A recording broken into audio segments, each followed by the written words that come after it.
It was too early to assess the St. Louis situation.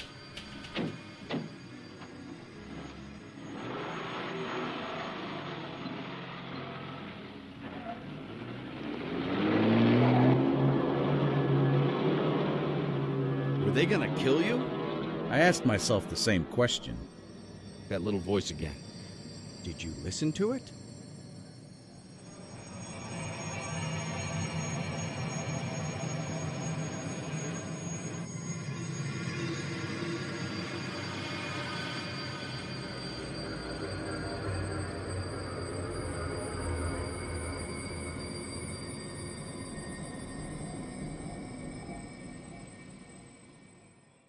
They took me up Lakeshore Drive to Sheridan, then Sheridan to Green Bay and to Wilmette.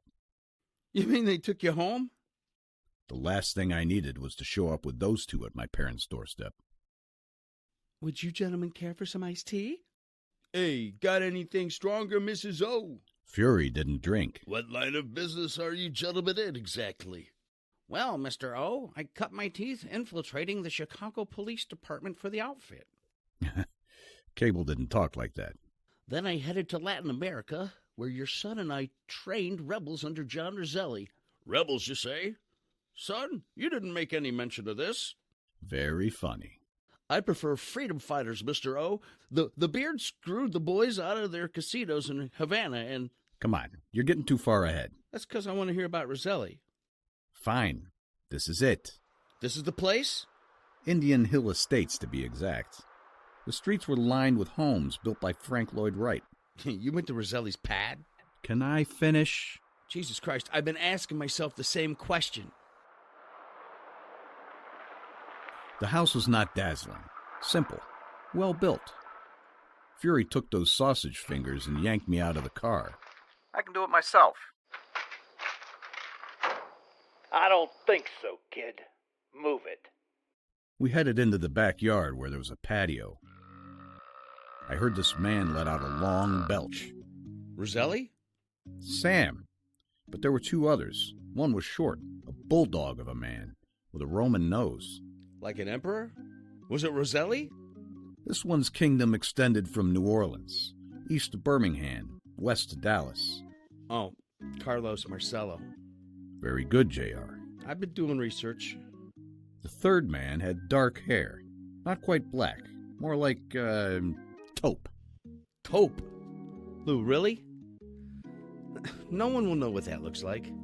Think coffee beans, darkly roasted and rubbed with olive oil. I thought taupe was like a light gray. Beigeish. Beigeish is not a word. Mentally, you can picture beigeish. Mentally, I can picture my foot in your ass. Both of which are beigeish in color, a.k.a. taupe. Where's that dictionary? The one you sit on so you can reach the table. Here. Okay. Taupe. Ha! Taupe, a brownish gray. Give me that. Ooh, my Meemaw gave me that. For what? Cotillion? You're turning my favorite dictionary into P.P. Dicky. Now who's using words that ain't words? Here, taupe. A brownish gray resembling the color of moleskin. Ever seen a mole before?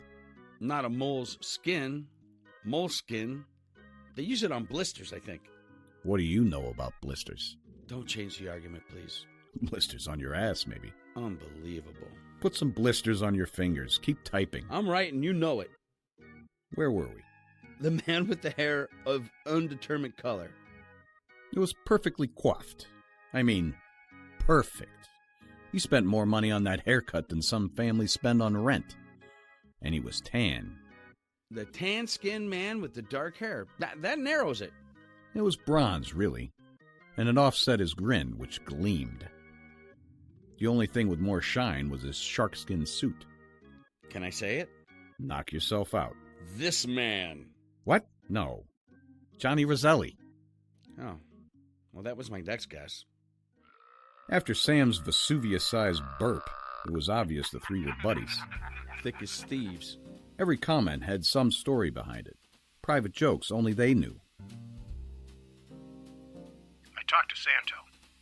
Where that guy? Marcello had this thick Cajun accent. Or the Bajoli to some poet he met at O'Hare. Where? In a ass. That or Pat in Evanston. He's twice their age. Said he felt that boom in Skokie from the bed. For once, when he asked if the earth moved, she say yeah. How do you spell Roselli? Either way, Either way, it's not his real name. it's not. Johnny had a half a dozen aliases. He spelled each one differently. Okay. 1S. Less typing. Marcello wasn't very big, but he dressed in an elegantly tailored suit, quietly self-assured. Intimidating. What my XO called command presence. What's your name, kid? Lou. Lou? That all there is? Is that all there is? Is that all there is? Just Lou. For Christ's sake, Lou. You some wise ass, Lou. I don't know about wise, but I've been called an ass a few times. I like this kid. I was intrigued by the dynamics of the unholy cartel. Stop with the big words, Lou. Please. People like things simple. I know. People prefer a simple lie. To a complex truth. Certainly has been my experience. But please, more about Roselli. Well, he was always the player to be named later. What do you mean? Like in a baseball trade. He was always part of the deal, but he avoided the spotlight. And Roselli wasn't his real name? Filippo Sacco, a.k.a. Phil the Shill, a.k.a. Handsome Johnny, a.k.a. the Silver Fox, a.k.a. Colonel John Ralston. He was the Kilroy of all the big fixes. Why hasn't anyone heard of him? Because history is an account, mostly false, of events mostly unimportant, brought about by kings, mostly knaves, and soldiers, mostly fools. Wait. I know this one. Shakespeare. Ambrose Bierce. So close. All right, Roselli ran rum for Al Capone. I know that much. And he practically invented the labor racket in Hollywood. You said he was in the army, too. I think he may have worked intel. A spy? A translator. When Truman wanted to smuggle Nazi scientists to America after the war. Truman? The Nazis? Well, then Johnny went to Vegas. Ben Siegel made a mess, and the boys sent Johnny to clean it up. Vegas? We did so well there, they sent us to Havana to help Santo. Santo Traficante? He ran the rackets down in Havana. Until Castro came along. The beard put a burr up Santo and Johnny's ass. He stole their casinos. It made sense that CIA would go to Johnny to clip Fidel. Was Roselli really a part of that? He was part of everything. Like the East India Company.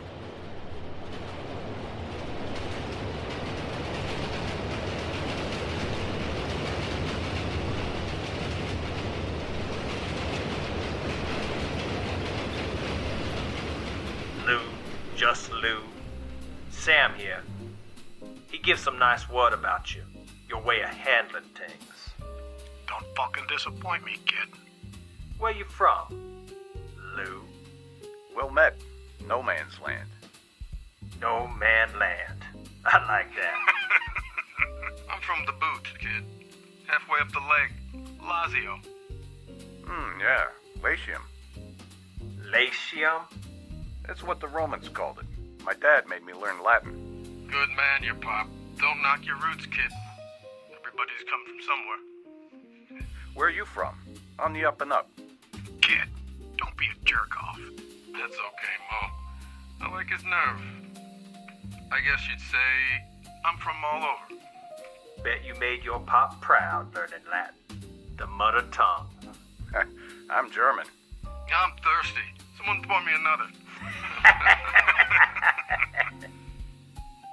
I scraped my way up from the gutter, just like Mo. Sometimes hard work, it pay off. I'm confused. Who's Mo? Sam. On the up and up. Checazzo? That rustler? Istaz? Louis Daz? Him and... what that called? National Wrestling Alliance.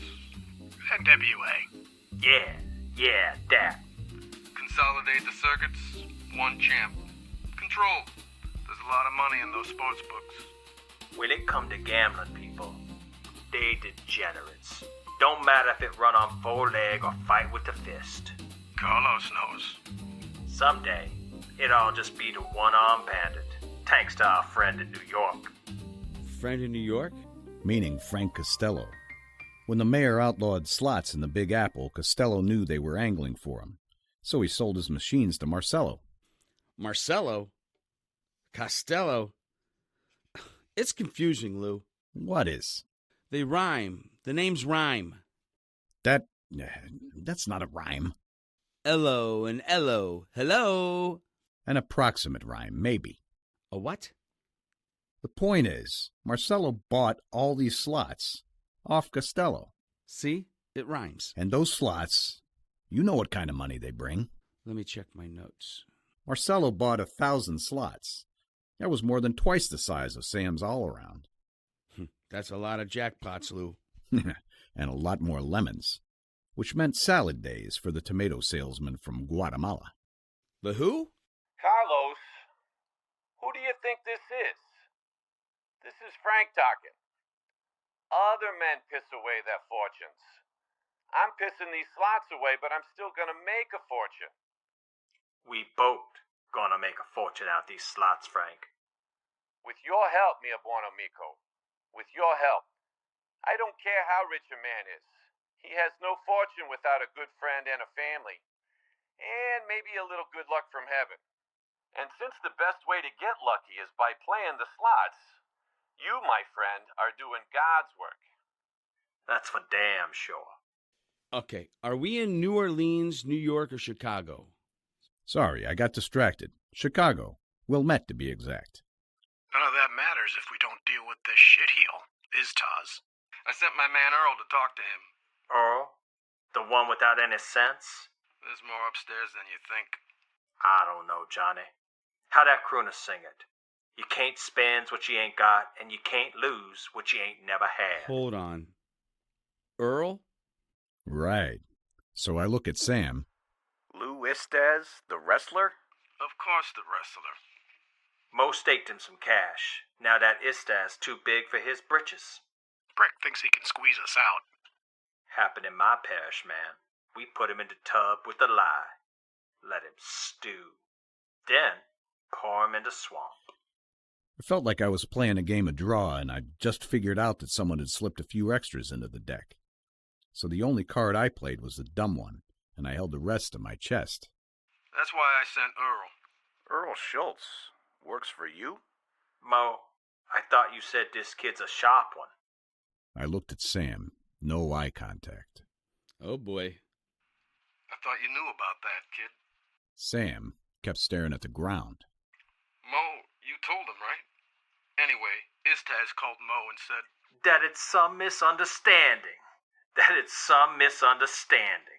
Someone put the fear into Istaz. He's wiring the money on Monday morning. Must have been Earl, then. Now Sam was giving me the stink eye. Estes didn't say anything about Earl being dead? They never found him. Earl hasn't come back from St. Louis yet. What did Sam say? Sam just glared at me. We ain't been able to reach Earl. But I'm guessing it was Earl who torched his house. For cover.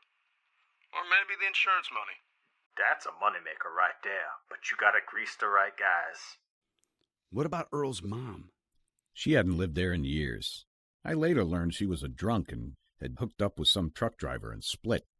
Okay, so Roselli didn't suspect you? By playing dumb, I cemented the idea in Johnny's mind that Earl had handled everything. I'm surprised you didn't figure it out. He liked Earl too much. Not Sam, though. What did Carlos think? He had no opinion one way or the other. The only reason Carlos was in town was the deal with Costello and his slot machines. Everyone's making money except me. Now, if you'd shut up and let me finish my story, we could sell this thing and make everybody rich. All right already. Sam sensed Earl would be a problem, but he hadn't dealt with it because of Johnny. And then I came along. Sam, I can tell this kid's a winner. Heard good things about you, kid. He took a sip of his cocktail. Out west, they built this dam on the Colorado. Put lots of guys to work. Worked their asses off. Suffered. Now they all live comfortable. But they got nowhere to spend their money. They want something more. We all do. Nothing lasts. We want to help those hard-working stiffs ease their suffering. This all sounded familiar. Yeah, your Buddhist pep talk from Mora. Well, they understood what Mora knew. And what Mora knew, they understood. Some friends of ours saw an opportunity. They built this place for entertainment, shows, cards, nice meals. Way to spend their hard-earned money. Have a little fun.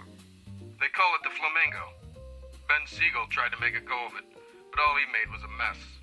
So our friends called on us to straighten things out. I was counting on Earl to help. We're gonna put slots in there, too. Keep the girls busy while the boys lose their asses at blackjack. Kid, you go with Johnny here. Show him where the real trouble come from. Tear a new asshole in that place, like a possum on a roadkill. Maybe we can get into a little trouble ourselves. The fun kind. When are we going? Tonight. Tonight? But... What is it, kid? You don't like Nevada? I don't know. Vegas. We'll set the town on fire. Vegas. It's gonna be big. But is that all there is? In Nevada? Is that all there is? Is that all there is? Is that all there is? Is that all there is? The famous last words of Mr. John Q. Roselli. I doubt he got any words out before he was stuffed into that steel drum. Yeah? Were you there, Lou? That's not funny. You're right. It isn't. And you haven't answered my question. Fine. I model myself on Will Rogers, JR. All I know is what I read in the papers. You keep dating yourself, buddy. There's this box full of knowledge now. It's called the television. It's full of something, that's for sure. Don't be such a naysayer. Let's see if our friend has anything new to say about Handsome Johnny.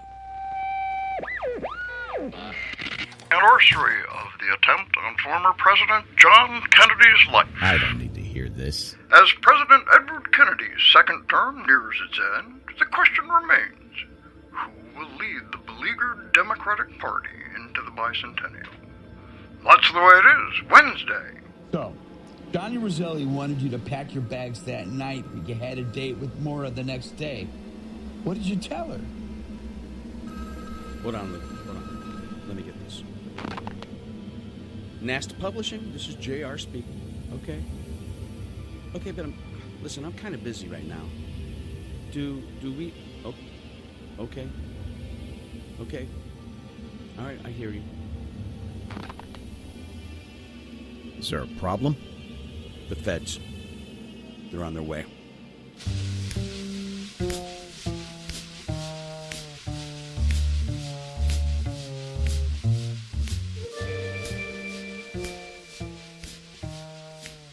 You have just witnessed The Fix-Up, an audio production planned, designed, and manufactured by the Diagonal Digital Media Mold and Machine Company. And the players, in their order of appearance: Lou, performed by Brant Schletzer; JR, performed by Al Mothersbaugh; Mora, performed by Darcy Seacrest; Richard Cable, performed by Eric Seacrest; Tony Fury, performed by David Cleveland; The Traveler, performed by Amanda Rogers; Sean O'Hara, performed by Brant Schletzer; Sam Giancana, performed by Greg Kiskaden; Carlos Marcello was performed by Bo Blackburn; Frank Costello, performed by Greg Graves; Johnny Roselli, performed by Rock the Jeweler; and the Newsman, performed by Jeff Dodson. Finally, a special thank you to Vegas Nerve for sonic treatments. Look for future episodes of The Fix-Up in Season 2, coming to YouTube 2027.